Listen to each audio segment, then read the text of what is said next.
The top of the Empire State Building. Z100, New York. Welcome to our Z100 Artist Interview Lounge presented by Grubhub. Yep. I'm Crystal Rosas. Got Maxwell in the house. We have a Grammy award-winning multi-platinum recording artist, pop royalty, trapeze extraordinaire, mother, daughter, according to your son, the best singer in the world that performs for 100 people. All right. 100 people. Yes, Pink, 100. out of that list, can you rank it? Whatever you said about Jameson is top. I know, I knew that. That I think part, trapeze is second. That Trapeze part. second, everything else down the bottom.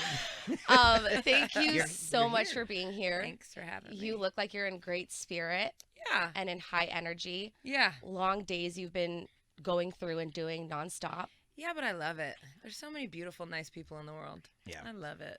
Yeah, heart's happy. You're full. Mhm. I mean, yeah. Let's start the conversation with that. I mean, obviously we got to talk the music and all things, but like, where the heck is the heart right now? Like, I'm so good because I'm alive. Yeah. My perspective is I'm never not grateful. Mhm. I also do a lot of double negatives. Yo, I was gonna bring that up. You did, you I'm did. gonna bring that up. We're gonna get into the double negatives I'm today. sorry. No, it's part of you, but no, very It is much in how a I talk. space where you're happy right I'm now. You're grateful. I fulfilled. have delicious children, Yeah. and I have good relationships, and I overthink, and I'm sad, and I'm happy, and I'm excited, and I'm just life is messy. But how's it feel to be present It with feels all of those good to emotions? feel. You know? Yes, Yeah. I'm a big believer in it. Yeah, for I sure. think that's what music gives us is a bridge back to ourselves because we have to put ourselves away to survive in this world, and music just gives us a bridge back to ourselves. Kids give us a bridge back to ourselves.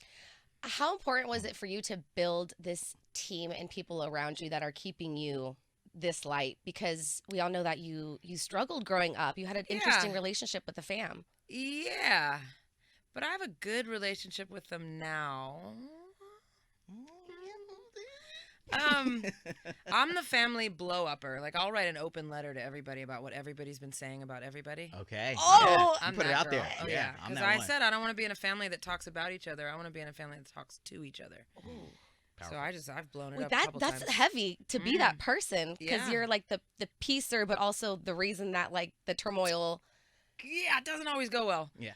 But no, I mean, I guess things started to turn around for me when I was 21 and I met my manager, Roger. And then from there, I've just been slowly collecting these beautiful, beautiful souls. And now I have an incredible touring family. It's what we do. Yeah. And my family is awesome. My friends are good. And I love life. Life is good. It's a circus. It's messy. a We fun, are carnies. You're We are carnies, full-blown carnies. straight up. Like Yes. if you were to have that one carny, let's say that game, are we throwing darts at the balloon? Are we shooting the gun into the clown's mouth? Are we Funhouse? I mean, we've been there before. I but- like the what's the one? It's more the one where you drop into the water. Okay, all right, like that yeah, one. the little dunk tank. Yeah, the dunk tank. Yeah, There for it is. sure. Your music and your stories are moments in time for people to feel, like we said before, to react. Yeah. You're doing it so well, so graciously. You're doing it so unapologetically. You. What does that mean? Oh, that's for mostly? sure. You've been doing that. Yeah. I have been canceled so many times. I bet it'll happen 3 times today. I don't know. I don't know how to. It's too much work to try and be something that you're not. True. Yeah. My stepmom used to have a poster on the wall in the bathroom that said, "Always tell the truth, and you never have to remember anything." And I have a terrible memory, so I'd be a terrible liar. Stories getting crossed and all that stuff, for sure. Is there any times where you feel like you kind of have to lie or just like be on the I edge? know now how to not totally put my foot in it. Okay. But I'm still doing it. There's a But little yeah, toe every once I in a know while. how to avoid unnecessary drama for the most part. But every once in a while, I forget to just be quiet. You said that when you were 21, you met your manager was when you started learning a whole lot. Yeah. And I want to ask you about the Your time. nails. Can we talk about your nails for a minute? They are so incredible. Thank you, Pink. That Oh means my everything from you. gosh. Press Those ons, are baby. incredible. And they popped up right when you got in. I was like, oh my gosh, she's coming in with my glue. I had to get it fixed I was like, Pink cannot see me crusty like this. with one missing. Oh my my God. I Be careful. want- She might ask you if she could have them. The way she asked the way she wanted my sweater. I So will I'm just send saying, you be some. careful. Don't worry. I will mail you some pink. But I've been known to give people things off of my body. So Well, let's get a nail cam for you, please. The cam's over there if you want to do it. We have a nail cam. The cam is right here if you want to do the nail cam. Yes. Look at that color. Mine are inspired by graffiti. Love it. Damn. Love Do it. What What I was gonna ask had to do with when you were in a group. You were in a girl group, I was. which is crazy. I was in two girl groups. Okay, I didn't know actually. that. What did you learn most about being in a group? Because even though I don't like it. why don't you like it? Why was it so hard? I do not share decisions. No. Mm-mm. Yeah. So what does it mean to you to have these ideas, these thoughts, these songs, these tours turn out the way that you envision them in your mind, and you It's see that? magic. Yeah. But what I'm left with after all of this time is that it's really just about connection to me. Life is really just about authentic connection. And it's like, I don't want to sit here and small talk. That's why I don't go to parties. I don't like small talk. I'm not good at it. I'm not interested in it. Like, I want to know you. I want to know what you're going through and if you're all right and what's bringing you joy. What's your favorite song? And for me, that's why I really concentrated on shows because, first of all, it's what I'm good at, and it's like a group therapy, exercising your demons experience, and I can sit there and I can see everybody. First of all, I can see everyone. I can see the kid who had to drive his sister, who's not happy. the dad And who's stuck He's there. not vibing. I'll I turn will that. come back to that. I'm swinging a You're still trapeze not right smiling? over you. Still not smiling? Still not smiling? I'll get it out of you. But then I can see like what lyric made somebody cry, and I instantly know what they're going through. And we laughed, and I try to, in 1 2-hour show, I try to make every emotion available: anger, fear, excitement, complete abandon, just all of it. That's what it's all about. And I love how you're really intentional on who you bring to your tours. Yes. You have amazing openers that are from different places. And So lucky. can you speak on that? Pat Like why that? Benatar, Thank Randy you. Yes. Cartlet, like, you know what I'm saying? Group Love, who I also love. How do you sit down and come up with a list? Like what goes into that? Honestly, it's if I'm a fan and you want to go on the road, let's go. Bam. Yeah, That's simple. because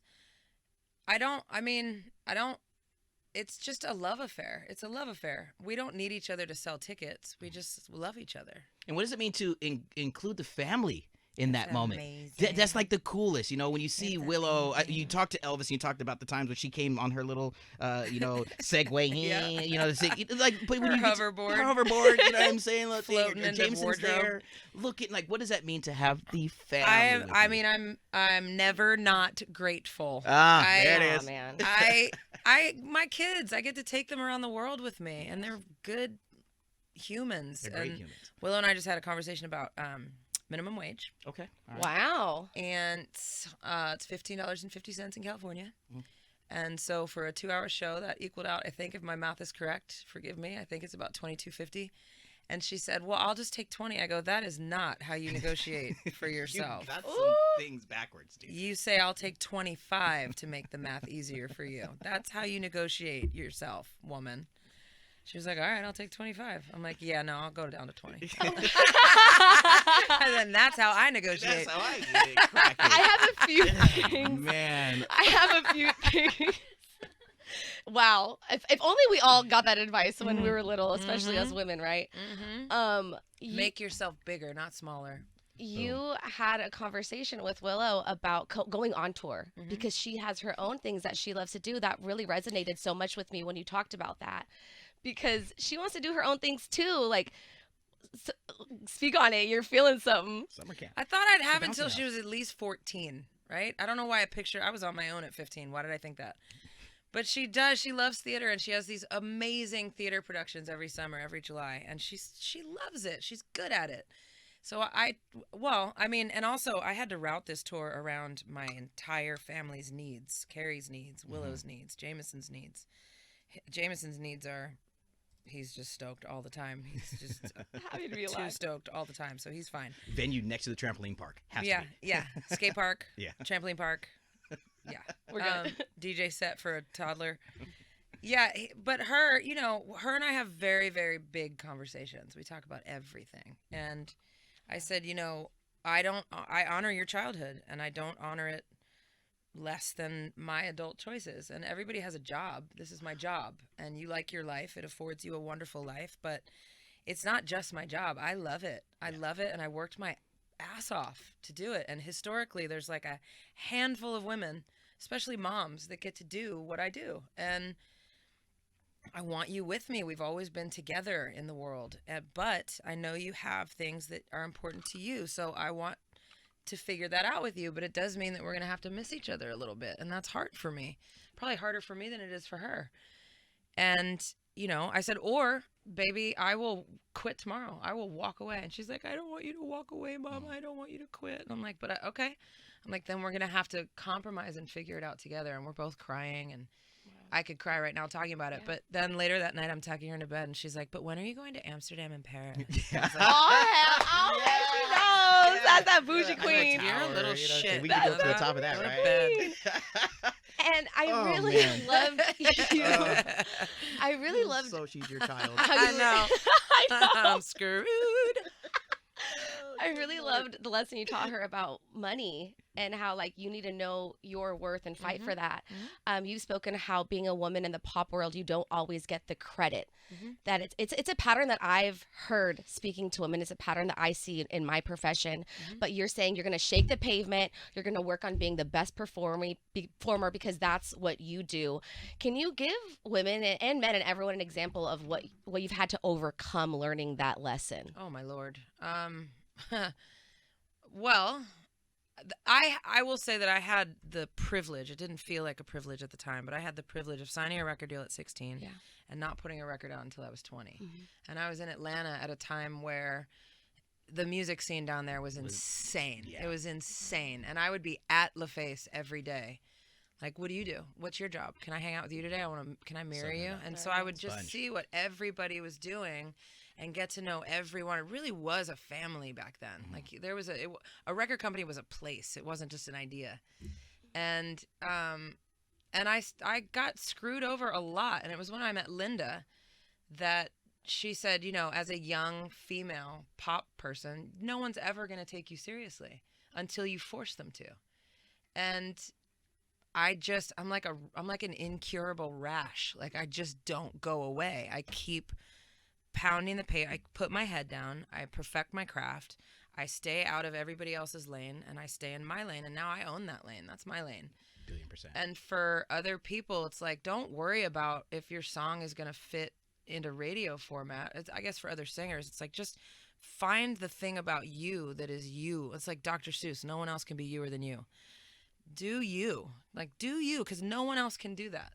And craft real songs that people aren't going to forget. And I think that's what Olivia Rodrigo is doing. That's why I love that Willow loves her so much. That's special. But by the way, I'm total pop lover. Yeah. But she's writing her own songs. She's so good at it.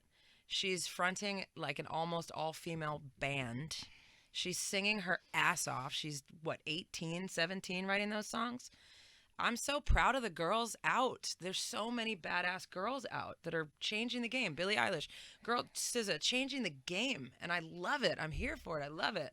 I would never give anybody advice because nobody wants to hear that shit. What's the toast say? I don't know what I'm doing. I have no idea what I'm doing. No idea. But no, to know that you were the blueprint for that, to know that Yes. those are artists who look to you and are inspired by what you've created in the authenticity that you've always had. With this album was Trustfall. I mean, when you start the album hitting us with feelings with the very first song, and then you got the Lumineer. You did it. Yeah, it's very intentional. The same way that these young artists are trying to be intentional in the way that they create as well. Yep. The blueprint, when you spoke to Elvis about including very few features. I mean, you got Chris Stapleton. That man. He closes out your album. He is the most humble man in the room. Wow. Yeah.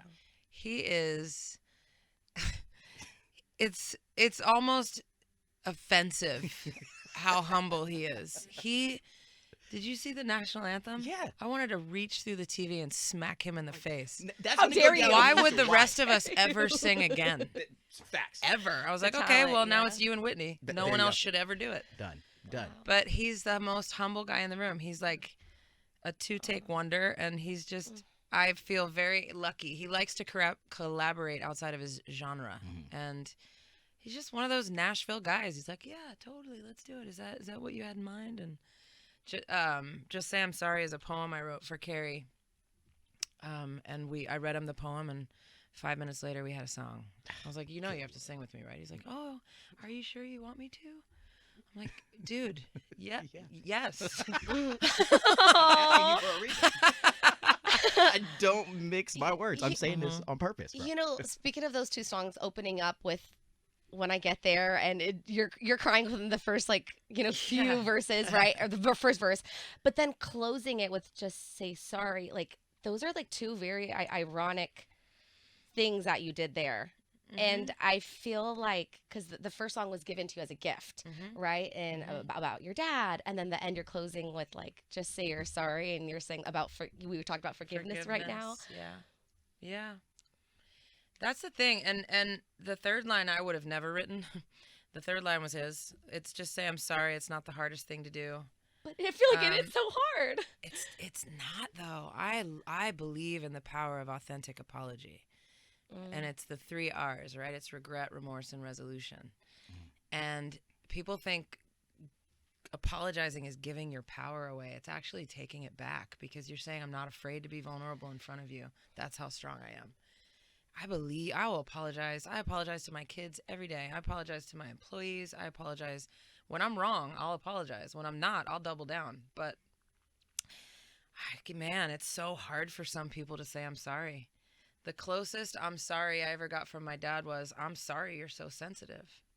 And I was like, dude, that's generational. That's generational. Like, that's not an apology. That's not it, Dad. You got to do better. Did you say that? Yeah.